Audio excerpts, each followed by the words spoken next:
There are fictional characters people recognize, characters people quote, and characters who feel permanent, like they've always existed, even before the movie or TV show or whatever it is that they're related to came out. Darth Vader belongs in that category, in my opinion. You don't need context to understand him. You don't need lore. You don't even need to know what Star Wars is, really. The moment Darth Vader appears on screen, your brain understands the rules. This character is powerful. This character is dangerous. This character changes the outcome of scenes simply by being in them. And that is pretty rare, especially by today's standards. And that's why I wanted to make this video. Not to praise Vader as a childhood favorite of mine, or to relive iconic scenes, but to ask a harder question.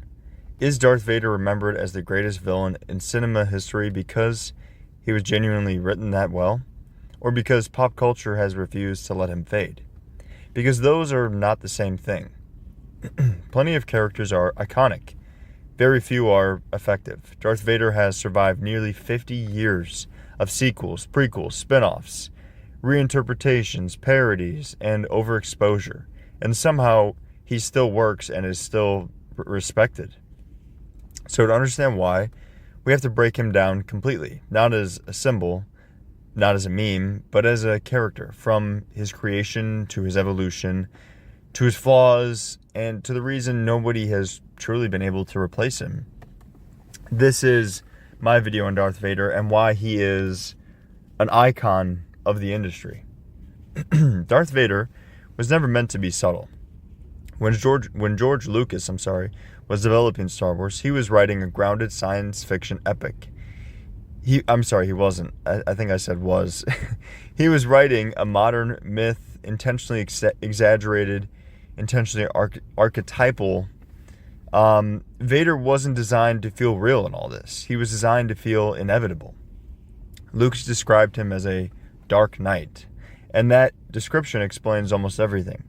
Knights are symbols. They represent authority, tradition, and power. Vader is what happens when those ideas become corrupted. The design tells the story before he ever speaks. The black armor evokes death. The helmet removes humanity. And the mechanical breathing reminds you that this is not a man who belongs in a normal world. And most importantly, Vader enters A New Hope already fully formed. There is no introduction, no explanation. He simply is. And the movie bends around him. The opening scene sets the tone perfectly. Rebel soldiers are frantic, smoke fills the corridor, blast fires echo, and then Vader steps through the wreckage, calm and unhurried, as if the chaos means nothing to him. That moment alone teaches the audience how to fear him. Vader doesn't chase, he doesn't run, and he does not react emotionally. He is cold, calculated, and he advances. That restraint is critical because Darth Vader's greatest early strength is confidence without excess. He never needs to prove himself. He never boasts. He never explains his ideology. He just enforces it. Even the way other characters interact with him reinforces this. Imperial officers don't argue with Vader. They miscalculate him. And when they do, they don't get yelled at. They get silenced. Force choking is not flashy. It's slow, intimate, and casual, which makes it all the more brutal. And then there's the fact that Vader doesn't kill out of anger. He kills out of inconvenience. He kills if somebody fails him or if he's frankly just annoyed sometimes. But then you have the voice. The iconic James Earl Jones performance cannot be overstated. And it's definitely not something I even need to go into depth about because even if you don't know Star Wars, you know the voice. Vader's voice doesn't sound like a villain trying to scare you. It sounds like authority that doesn't need permission. Calm, deep, measured. Every word feels deliberate. This combination, along with the visual design, the vocal performance, and narrative restraint, is what makes Vader immediately iconic. But iconography alone does not make someone an icon. Plenty of villains look cool. What separates Vader from the rest is what happens next. The Empire Strikes Back is where Darth Vader becomes something far more dangerous than a powerful antagonist. He becomes personal. Up until Empire, Vader is the Empire's enforcer. In Empire, he becomes a hunter, and not for the rebellion, for Luke. This shift changes everything, because suddenly Vader isn't just reacting to the heroes. He's manipulating events to draw Luke closer. He allows the Falcon to escape. He sets traps instead of blockades. He makes decisions based on intuition rather than orders. And this is the first hint that Vader is not simply obeying the Emperor. He is competing with him. When Vader speaks about Luke, there's something unsettling in his tone. It's not hatred or contempt. It's interest, curiosity, and almost pride. And then comes the reveal that redefines cinema, of course, that being, I am your father. This twist doesn't just shock the audience. It rewrites the entire story. Vader stops being an eternal threat and becomes an internal one. He's no longer trying to destroy Luke or just being a bad guy just to be a bad guy. He's trying to replace himself through Luke, and it becomes a lot more of an intimate story. Vader believes he could fix his mistakes by remaking his son in his image, not out of cruelty, but out of desperation and hope. That's what makes him so tragic. Vader isn't trying to rule the galaxy because he enjoys power. He's trying to impose order because chaos destroyed his life, and not having control made him the man or the thing he is today. The dark side didn't give him freedom, it gave him structure. By Return of the Jedi, Vader is no longer terrifying in the same way. He's a lot more quiet, he's slower, and he's more reflective. His conversations with Luke are intimate and almost tender. He listens now.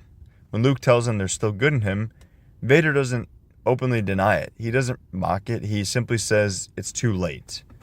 That line is the emotional core of the character.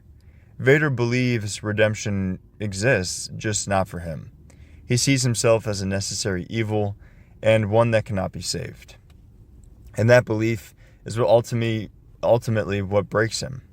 Vader's final act isn't about overthrowing the Emperor.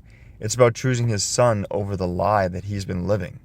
He doesn't defeat evil, he rejects it. And that distinction matters. Because you see, Vader doesn't die victorious, but he does get to die free. The prequels complicate Darth Vader in ways that are both messy but essential. Anakin Skywalker's fall is controversial, and rightfully so. The execution often fails with general audiences. People say the dialogue is awkward, the pacing is uneven, but the idea behind Anakin is the strongest of any villain foundation I've ever seen written, in my opinion. Anakin is not really corrupted by ambition. He's corrupted by fear. Fear that we can probably all relate to. Fear of loss, fear of abandonment, and fear of powerlessness. Every decision he makes is driven by the belief that controlling stuff can prevent this pain. And when that belief collapses, he does too. This reframes Vader's silence in the original trilogy. He isn't stoic because he's emotionless. He's stoic because acknowledging emotion would probably destroy him. The armor is not just a life support system, it's a prison, a constant reminder of the cost of his choices. That's why moments like Rogue One and Obi-Wan Kenobi are so effective when they work, because they don't add power, they give the audience context. For example, the hallway scene in Rogue One is horrifying not because Vader is strong, but because he's efficient. He does not fight like a warrior. He fights like a force of nature that you cannot slow down. You just have to hope to escape or skirt by for the meantime. Meanwhile, Obi-Wan Kenobi shows us that the opposite of that. Vader unrestrained, emotional, and unstable in his earlier days. The cracked helmet scene is not for fan service. I think it's thematic payoff. It visually externalizes the internal war that defined him from the beginning. So, in the end, why is Darth Vader an icon of the industry? It's because he adapts without breaking. He works as a villain, a tragedy, a myth, and as a legacy. And most importantly, he works without explanation. You don't need exposition to understand Darth Vader. You understand him instinctively from the moment you meet him. His design communicates his role. His presence commands attention. His silence invites projection. This is not nostalgia, but this is masterful character construction. And Darth Vader is not just remembered. He's constantly referenced, imitated, studied. And after nearly 50 years, in my opinion at least, no villain has ever replaced him. I feel like they're all just kind of chasing the shadow of what he is. So, that's my opinion on why Darth Vader is an icon of the industry and an icon of the villains specifically. So let me know what you think down below. Do you agree with my opinion with this video? Do you disagree? Because I'm honestly interested to know why. And if you do disagree, I want to know what your pick for your iconic villain of the industry would be, or of just pop culture in general. I know everybody has fun picks, and I'm definitely not here to like police people's picks on stuff, so I'm always open to hearing what people have to say. So let me know down below. If you stuck along through this whole video, I really appreciate it. It means a lot to have you guys care so much about what I have to say. And until next time, I will catch you guys in the next video.